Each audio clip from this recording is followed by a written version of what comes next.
আমার স্নেহের ছাত্রছাত্রীরা, আগে পরিসংখ্যানের ধারণা বৈশিষ্ট্য আলোচনা করেছি। আজকে যেটি আলোচনা করব সেটি হচ্ছে পরিসংখ্যানের পরিধি বা স্কোপ, স্কোপ অফ স্ট্যাটিস্টিক্স। তো চলো আমরা পরিধি বা বিস্তার বা বিস্তৃতি সম্পর্কে জেনে নিই। এক্স্যাক্টলি আগে বোঝা দরকার যে বিস্তার বা বিস্তৃতিটা কি।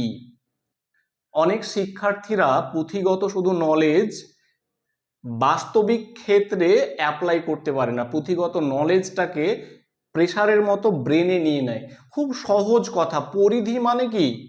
তার ক্ষেত্র, তার এরিয়া, তার বিস্তার। কোনো একটি জমির যদি ক্ষেত্র বলি, তাহলে জমির যে এরিয়াটা, যে বাউন্ডারিটা, সেই বাউন্ডারির যতটা এরিয়া রয়েছে তার মধ্যের পুরো অংশটাই হচ্ছে তার ক্ষেত্র। ঠিক একই রকম ভাবে রাশিবিজ্ঞানের যদি আমরা ক্ষেত্র বলি, তাহলে রাশিবিজ্ঞানের ক্ষেত্রটা কত দূর পর্যন্ত বিস্তৃত, কোন কোন জায়গায় এ বিস্তার লাভ করেছে। তো আমরা রাশিবিজ্ঞানের ক্ষেত্র বা পরিধিটাকে যদি আলোচনা করি, তাহলে রাশিবিজ্ঞানের বিস্তার বা পরিধি স্পষ্টভাবে জানতে পারবো। তো ফার্স্ট অফ অল চলো আমরা এখানে আলোচনা করি। নাম্বার 1, দেখো রাশিবিজ্ঞান বা পরিসংখ্যান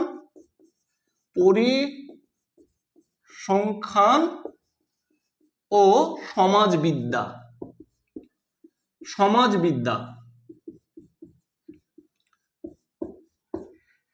পরিসংখ্যান সমাজবিদ্যাতেও বিস্তার লাভ করেছে, সমাজবিদ্যার মধ্যেও বিস্তার লাভ করেছে। সমাজবিদ্যায় দেশের মানে সোসাইটির মানুষ কতজন রয়েছে, জন্ম, মৃত্যু, দারিদ্রতা প্রভৃতি ক্ষেত্রগুলো সোসাইটির বা সমাজবিদ্যার পরিসংখ্যান দ্বারা বিশ্লেষণ করা হয়। ফলে আমরা খুব সহজভাবেই বুঝতে পারছি বা সহজভাবেই আমরা জানি যে সমাজবিদ্যার ক্ষেত্রেও কিন্তু বা সমাজবিদ্যাতেও পরিসংখ্যানের বিস্তার রয়েছে। খুব সহজ সহজ করে ছোট ছোট করে আলোচনা করব, তোমরা ভালোভাবে বুঝতে পারবে। নাম্বার 2, 2 নাম্বার কি দেখো, 2 নাম্বার হচ্ছে পরিসংখ্যান ও শিক্ষা। আরেকটি গুরুত্বপূর্ণ পরিধি হচ্ছে এডুকেশন সেক্টর বা শিক্ষা। শিক্ষা ক্ষেত্রেও পরিসংখ্যানের ব্যাপক বিস্তার রয়েছে। শিক্ষার্থীর রেকর্ড, কতজন শিক্ষার্থী অ্যাডমিশন হলো, কতজন শিক্ষার্থী পাস করলো, কতজন শিক্ষার্থী ফেল করলো, কতজন শিক্ষার্থী ভালো রেজাল্ট করলো, শিক্ষার্থীর ফেল করা, শিক্ষার্থীর রেকর্ড রাখা, পাস করা প্রভৃতি বিষয়গুলো দেখো পরিসংখ্যানের মাধ্যমে সংরক্ষণ করা হয়। আবার শিক্ষার্থীর ভবিষ্যৎবাণী করা, কোন শিক্ষার্থী ভালো, কোন শিক্ষার্থী খারাপ, তাদের রেজাল্টকে মূল্যায়ন করার ক্ষেত্রেও কিন্তু পরিসংখ্যানের সহযোগিতা প্রয়োজন। ফলে শিক্ষাক্ষেত্রেও পরিসংখ্যানের ব্যাপক বিস্তার রয়েছে। নাম্বার 3, এবার 2 নাম্বার গুলো, 3 নাম্বার দেখো, 3 নাম্বার কি, 3 নাম্বার পরিধি পরিসংখ্যান ও গবেষণা। পরিসংখ্যান ও গবেষণা, তাহলে গবেষণার ক্ষেত্রেও পরিসংখ্যানের ব্যাপক বিস্তার রয়েছে। গবেষণার পরিমাণগত তথ্য সংগ্রহ, তথ্যের বিশ্লেষণ এবং তথ্যের প্রক্রিয়াকরণ, উপস্থাপনা সবকিছুই কিন্তু পরিসংখ্যানের মাধ্যমে হয়ে থাকে। তোমরা যে parametric test, non parametric test, মিন, মিডিয়ান, মোড, কোরিলেশন, এই যে বিভিন্ন পদ্ধতিগুলো ব্যবহার করো, এগুলো রাশিবিজ্ঞানিক পদ্ধতি এবং এগুলো গবেষণার যে সংখ্যাভিত্তিক তথ্যগুলো রয়েছে সেই তথ্যগুলোকে সঠিকভাবে প্রক্রিয়াকরণ ও ব্যাখ্যা বিশ্লেষণ করে থাকে। ফলে কোনো একটা গবেষণাকে সাকসেসফুলি সম্পন্ন করার জন্য রাশিবিজ্ঞানের সহযোগিতা আবশ্যিক। ফলে রাশিবিজ্ঞানের আরেকটি ক্ষেত্র আমরা কি পেলাম, গবেষণা। আমি কিন্তু একবার পরিসংখ্যান লিখেছি, বারবার আর পরিসংখ্যান উল্লেখ করছি না, এখানে ডট ডট দিয়ে আমি পরিধিগুলো এখানে মেনশন করে দিচ্ছি।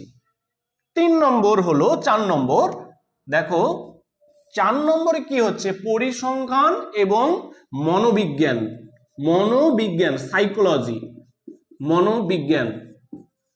তাহলে মনোবিজ্ঞান কি? আচরণের বিজ্ঞানটাই হচ্ছে মনোবিজ্ঞান।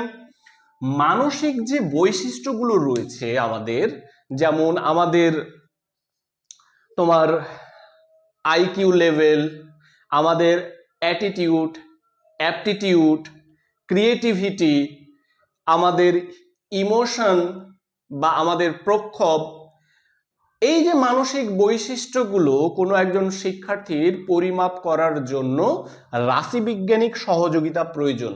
বলো আইকিউ লেভেলটা আমরা মেজার করি কি দ্বারা, বা কোনো একটা মনোভাব আমরা মেজার করি, যে মনোভাবের বিভিন্ন স্কেলগুলো আমরা ডেভেলপ করি, স্কেলগুলোকে অ্যাপ্লাই করি, সেই স্কেলগুলো সব কিন্তু রাশিবিজ্ঞানিক সহযোগিতার মাধ্যমে তৈরি। ফলে রাশিবিজ্ঞান মনোবিজ্ঞানের বিভিন্ন বিষয়গুলোকে নিয়ে পর্যালোচনা করে, ব্যাখ্যা করে এবং সেটাকে সুশৃঙ্খলভাবে সম্পাদন করতে সহযোগিতা করে। ফলে আমরা কি পেলাম? 4 নম্বরে আরেকটি পরিধি পেয়ে গেলাম। চলো এবার 5 নম্বর বলি। 5 নম্বরে আমরা কি একটু মনে করো, 5 নম্বরে কি হতে পারে? প্রত্যেকটি ক্ষেত্রেই কিন্তু রাশিবিজ্ঞানের প্রয়োজন, তথ্যভিত্তিক বা সংখ্যাভিত্তিক তথ্যের প্রয়োজন। দেখো রাশিবিজ্ঞান ইকোনমিক্সেও প্রয়োজন, অর্থনীতি বা অর্থশাস্ত্র, অর্থশাস্ত্র। এই যে ইকোনমিক্স রয়েছে আমাদের, ইকোনমিক্স সাবজেক্টটা, ইকোনমিক্সের সাবজেক্টে তোমরা যদি গ্র্যাজুয়েশনে স্টাডি করো বা মাস্টার্সে স্টাডি করো, দেখবে ইকোনমিক্সের একটা বড় অংশ স্ট্যাটিস্টিক্স রয়েছে, রাশিবিজ্ঞান রয়েছে। ইকোনমিক্স বা অর্থ, এই যে অর্থ ব্যবস্থা, আয় ব্যয়, লাভ লস বা বিভিন্ন বিষয়গুলো রাশিবিজ্ঞান ছাড়া কি সম্ভব? সুতরাং অর্থনৈতিক বা অর্থশাস্ত্রের ক্ষেত্রে এই পরিসংখ্যান বিজ্ঞানের বিস্তার ব্যাপক। বললাম তো যে পরিসংখ্যান এমন একটা গুরুত্বপূর্ণ বিষয়, গুরুত্বপূর্ণ সাবজেক্ট, যার ক্ষেত্র তুমি আলাদা করে বলে প্রকাশ করতে পারবে না। প্রকাশ করতে পারবে না বলছি না, যে এর ক্ষেত্র প্রায় সব জায়গাতেই রয়েছে। তুমি এমন কোনো জায়গা আলাদা করতে পারবে না যেখানে এর বিস্তার নেই। তবুও আমাদের পরিধিগুলো কিছু লিমিটেশন রেখে আলোচনা করতে হবে, যে বিষয়গুলো পরীক্ষায় আমাদের নাম্বার পাওয়ার জন্য খুব দরকার। নেক্সট হচ্ছে 6 নাম্বার। এখানে আমরা বলি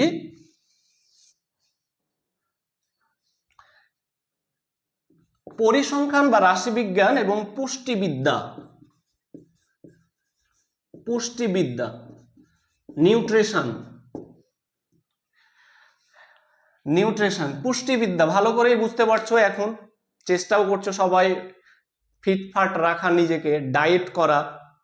এই যে খাবারের পরিমাণ বা কোন খাবারে কি পরিমাণে ভিটামিন রয়েছে, বিভিন্ন ধরনের উপাদান রয়েছে, সেগুলোকে পর্যালোচনা করা, কতটা পরিমাণে খেলে আমাদের স্বাস্থ্যের পক্ষে ভালো, কতটা পরিমাণে খেলে আমাদের স্বাস্থ্যের ক্ষতি হবে, কোন কোন বিষয়গুলো কোন শরীরের জন্য উপযুক্ত, এই যাবতীয় বিষয়গুলো কিন্তু পরিসংখ্যান বিদ্যার সহযোগিতায় পরিমাপ করা হয়।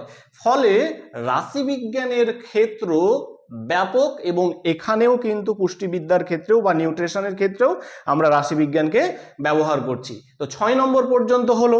চলো আরো আমরা অনেক বিষয়গুলো আলোচনা করব, তার আগে এটা আমরা একটু পরিষ্কার করে নিই।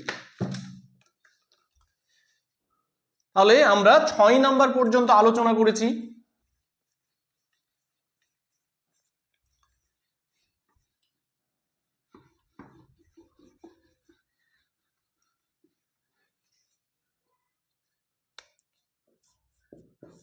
সাত নম্বর পরিসংখ্যান ও কৃষিবিদ্যা।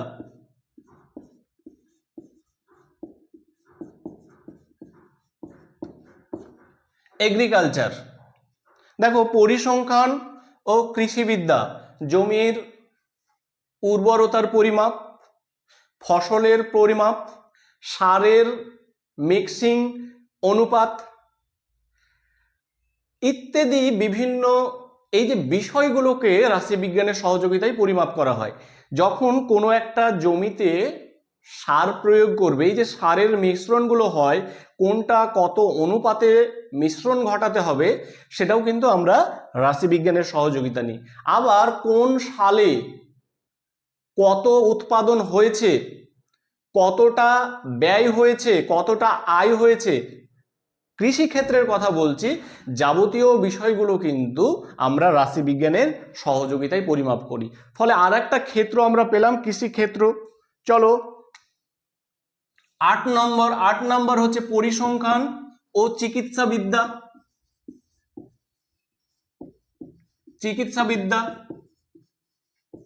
তাহলে চিকিৎসা বিদ্যার ক্ষেত্রেও রাশিবিজ্ঞানিক প্রয়োগ আমরা লক্ষ্য করি। চিকিৎসা বিজ্ঞানের বিভিন্ন যে পদ্ধতিগুলো রয়েছে, চিকিৎসার বিভিন্ন যে প্রসেসগুলো রয়েছে, সেখানেও আমরা যদি দেখি পরিসংখ্যানের কিন্তু ব্যাপক বিস্তার রয়েছে। এইভাবে আমরা যদি এক এক করে পরিসংখ্যানের পরিধি আমরা এখানে খুঁজি, তাহলে কিন্তু দেখব যে ব্যবসা বাণিজ্যতেও পরিসংখ্যানকে ব্যবহার করা হয়। তাহলে আমরা এখানে উল্লেখ করে দিতে পারি নাম্বার 9, সেটা কি পরিসংখ্যান কিসের ক্ষেত্রে? ব্যবসা বাণিজ্য। ব্যবসা বাণিজ্য, তাহলে ব্যবসা বাণিজ্য মানেই বুঝতে পারছো যে আয় ব্যয়ের হিসাব, লাভ লসের হিসাব বা উৎপাদন,